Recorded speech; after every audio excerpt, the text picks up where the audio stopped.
Hey guys, Levi from the Rag Company, and in today's video, we are going to be talking about why your paint looks like shit. Number one, going to the car wash. There are varying degrees of car washes. Pick ones that aren't going to damage or destroy your paint.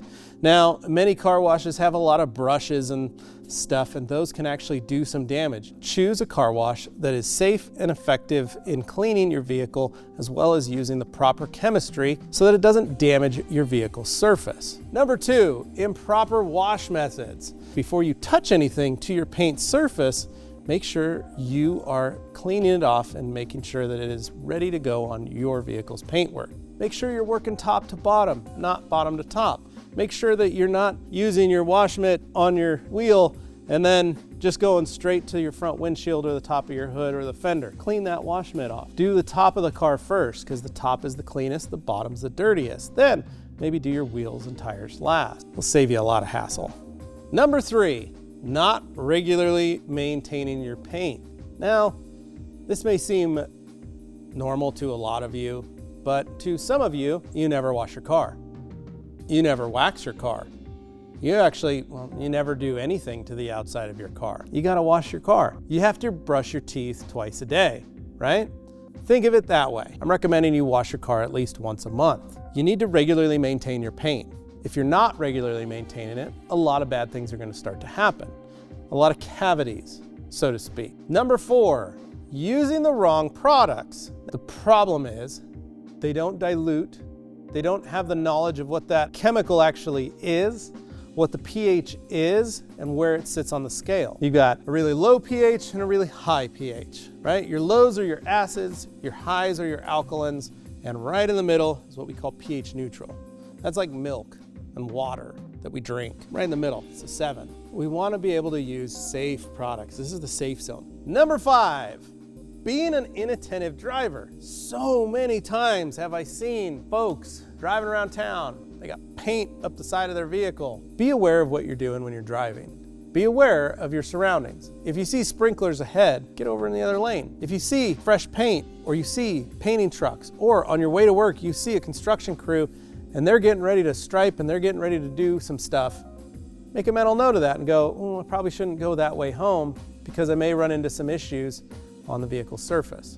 Watch for it, look for it, keep your eyes peeled. That's what we're all about. Number six, this is one I'm guilty of. I used to forget to wash out my mitts. I would try to wash out that mitt as best as I could.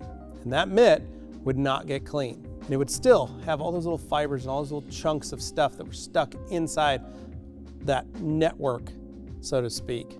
And I would dunk that mitt and I would go to wash the side of the car and I would see a little scratch mark happening as I was washing. Many people do not clean their tools and equipment when they're finished.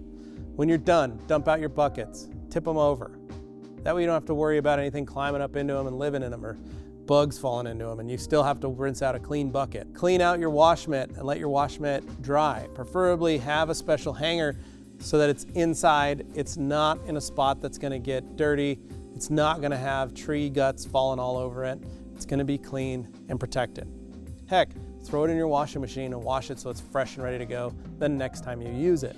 I know a lot of people preach about this, but it's all you have to do to make sure that when you wash your car the next time, everything's ready to go and you're not gonna cause any more damage. Number seven, a lot of people live and work in areas where there's high UV index. Think of it like your skin. How many times have you gone to the beach and just decided not to wear sunscreen? How many of you have come back in and gone, oh crap, I'm all sunburned? It's exactly the same as a car. If you're not protecting against UV damage by keeping it waxed, keeping it sealed, limiting the amount of exposure to sunlight on the vehicle surface, you're gonna have paint failure at a much more rapid rate. We finally made it to the last one. Number 8, leaving contaminants on the surface of the vehicle. And what most people don't realize is when you have fluctuating temperatures, your car's clear coat is breathing. And as it expands and contracts, every bit of contamination and dirt and grime that sits on that surface just kind of wiggles itself in. And then what happens is it leaves craters, leaves pock marks, it leaves these spots, these just clogs the pores, so to speak, of your car's finish. And that's what happens when you start to develop what we call clear coat failure. And that's where the clear starts to get broken, because that thing has just burrowed itself in and now created a hole, and now the elements can get in there and water can get in there, and then that blisters, and then your paint starts flaking off. Wash your car.